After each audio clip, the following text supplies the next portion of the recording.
Yo, what's going on? It's your boy Stiff Lauren. Check us out. Today we're going to be talking about Spotify playlisting. The future of Spotify playlisting, where I think it's going in 2023, 2024. Should this be something that you continue to use as a strategy for your marketing? Should this be something that you consider using in 2024? So let's get straight into it. I'm not even going to waste your time. So obviously Spotify announced that they were changing their royalty model.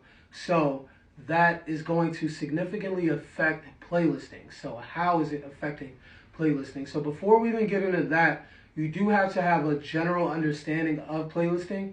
So just to give you some sort of basic knowledge on playlisting, there are, let's just get into the main types of playlists so that you understand. There's what's called algorithmic, there's editorial, and there's user generated. And these three different types of playlists all operate completely different. But to even simplify it a step further, we can even just say there's pay to play and there's submission based. So let's do that, because that'll even make it even much simpler form. So let's start with submission based. So submission based playlists, they don't accept a dollar amount. So it's no amount of money that you can pay to get on these playlists.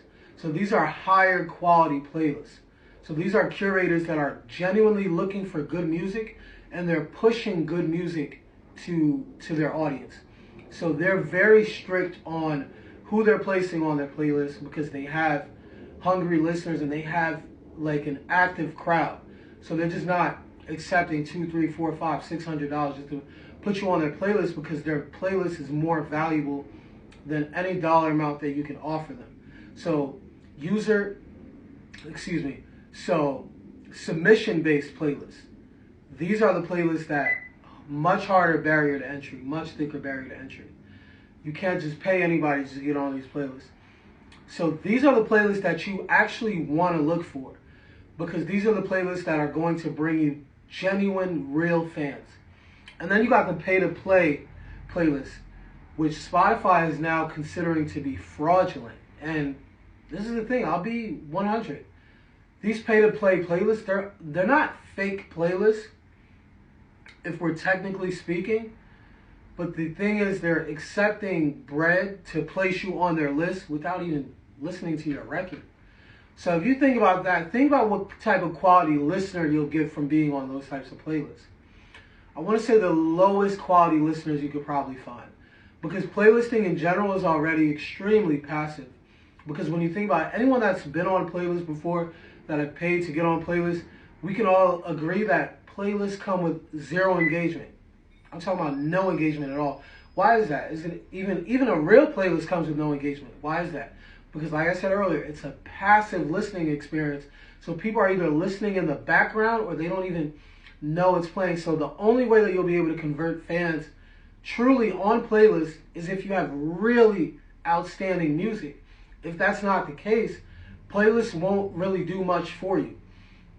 So when it comes to placing your records, it's pretty much your call which playlist you feel would be better for your career. You could pretty much put the pieces together with the information that I just gave you and figure out which playlist that you'd rather get on. And the thing is, too, I'll also keep it a being, those submission-based playlists are not at all easy to get on, because they're very strict, for one, and for two, your music has to be competitive. Like, you have to be able to compete with Drake's new release. You have to be able to compete with Gunna, all the top artists. Like I said, all of the top people, those are who your songs have to measure up against. So if you're trying to get on these playlists, it's much more difficult, but much more worth it. The pay-to-play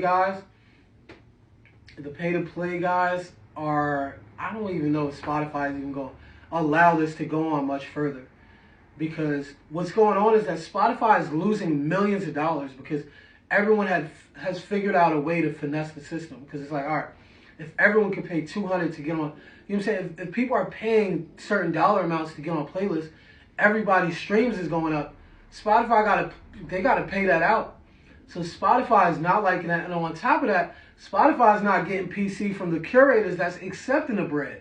So you know that's not going down. So Spotify is now in the acts of regaining control. So all these pay-to-play playlists is becoming much more difficult for them to even survive, because Spotify might soon not even count these as streams because they're calling it fraudulent.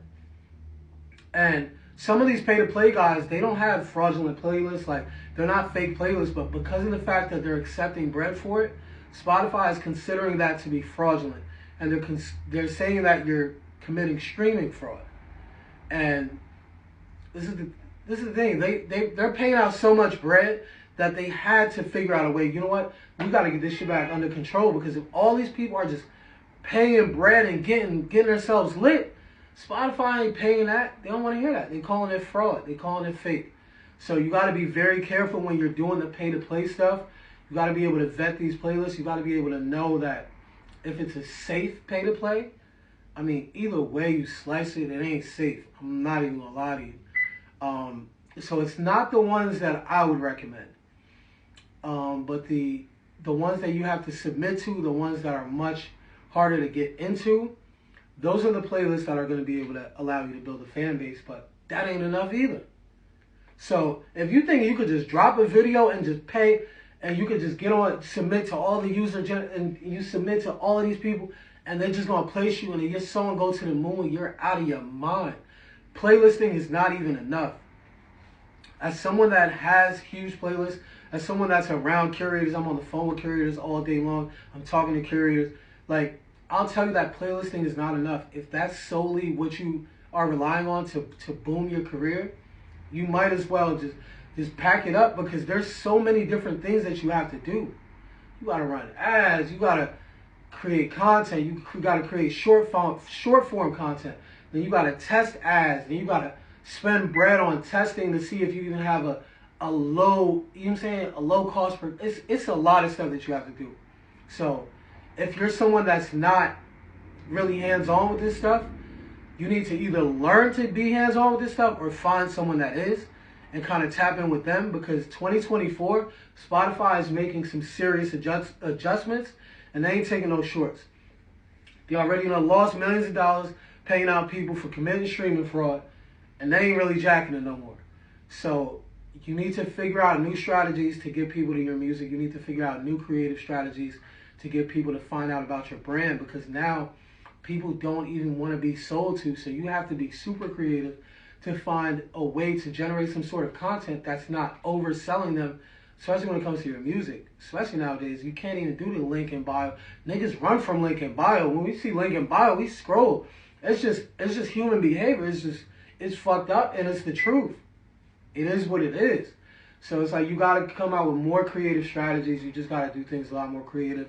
So the purpose of this video was to just kind of inform you about where I think Spotify playlisting is going. You know, I mess with playlist curators. I mess with all of them, but I just feel like Spotify is making it very difficult because they're not able to control it and they're not able to get bread from it. So you got to be very careful with all of that. Make sure the playlists that you're getting on, you've already vetted. Make sure that they're able to generate legitimate streams, legit fans that can bring forth more listeners and more streams for your music. I do want to thank you for tapping in. I do plan to make a lot more educational videos, you know, just talking about just music, marketing, or anything that's within that realm, because that's really what I know. That's really what I breathe. So I do want to thank you for tapping in. Stay tuned. I got a lot more coming. It's your boy, Stiff Lauren. Peace.